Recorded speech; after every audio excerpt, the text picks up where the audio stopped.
सरकारी उच्च विद्यालय कोसागुमुड़ा मनोरंजन ब्लॉक टॉपर और जिले में चतुर्थ स्थान अधिकार करछंती।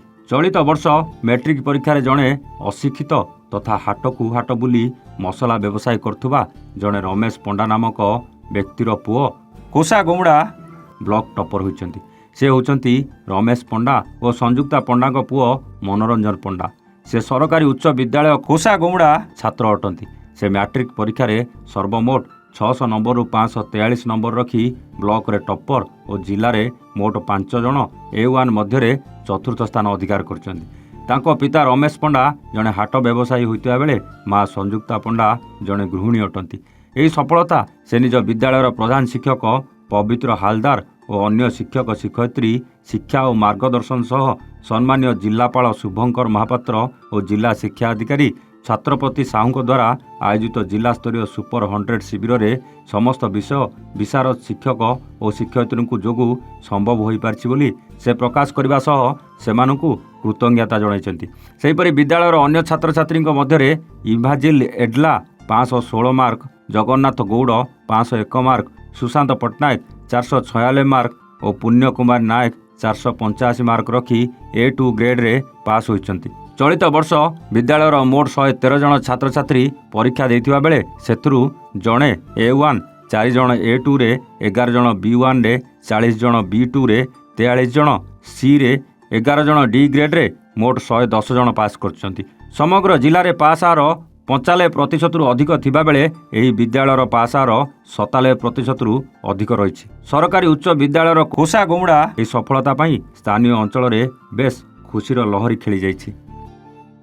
मु नलिनीकांत पात्र विज्ञान शिक्षक सरकारी उच्च विद्यालय कोसागुमुड़ा। ए वर्ष जो राज्य सरकार बोर्ड द्वारा जो मैट्रिक परीक्षा होता आपण मैंने भी जानी बहुत सुंदर भाव में परीक्षा होता श्रृंखलित भाव में होता आ पिलांकर प्रस्तुति सेमती थिला। किंतु ए वर्ष आम गोटे गर्व गौरवर विषय जे आमर जो मनोरंजन पंडा जे कि विद्यालयर छात्र से 543 नंबर रखिकी A1 ग्रेड पाइचंती।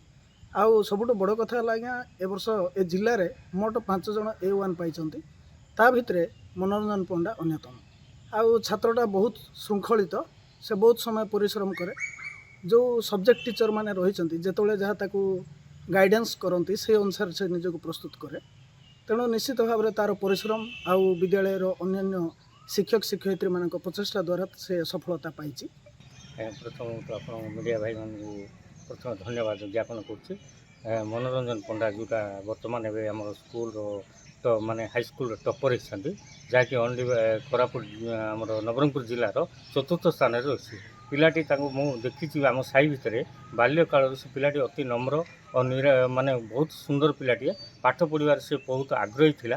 किंतु आज मु शुणिले से जड़े माने कोरापुट आमर नवरंगपुर जिले में जो चतुर्थ स्थान रखी से मु माने एते गर्वित उत्साहित होइकिरी मु तांको धन्यवाद कर परिवार को। और वर्तमान देखी बापा मध्य गोटे अत्यंत नित्यांत पूरा गरीब माने परिस्थिति से माने जमीती हाटरे जाती हाटरे मसला व्यवसाय करती। बापा ना हूँ रमेश पंडा मु भल भाव जानी सी व्यवसाय करमिटी से पोषुले एक कथा जानी। किंतु पुअर जो आग्रह पाठ पढ़ा प्रति से परिवार को आउ धन्यवाद ज्ञापन कर।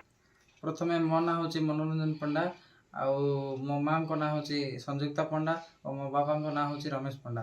मु प्राय राति घंटे जाके पढ़ुली पुणी सकाल 4टार उठिकी परिश्रम कर पढ़ुली। से आम मो बाबा माँ को आशीर्वाद आउ भगवान को आशीर्वाद आउ आम गुरुजी गुरुमा को आशीर्वाद टीचर मान आशीर्वाद जो मुझे 90% आनी पारी। आपंकर खुशी अच्छा ना अधिक आनी था? निश्चित भाव में मुझे परिश्रम करती फल मिली। आदि अधिक परिश्रम करता अधिक मार्क आसता। आगामी दिन में कौन करने चाहते पढ़ा क्षेत्र में? मु आगामी दिन में भविष्य में डाक्टर होगापी चाहूँ। संयुक्ता पंडा सी मो पुअर मनोरंजन पंडा ये 90% मु 95 आनी बोली मत कहला से बसिक राति घंटे जाए पढ़ो मु मना कर शोई पड़े एत पढ़े ना बोले ना पढ़े का बोलियो हेले भी से पढ़ो मना कले भी पढ़ो राति 4टार उठिक आउे पुणी पढ़ो सी मुझे 90% आनबी एका ओलियार काली रिजल्ट बाहर मत आसी कहला मामा मोर रिजल्ट बाहरला 90% अच्छी। Nabarangpur Santosh Kumar Singhdeo report A1 Odisha.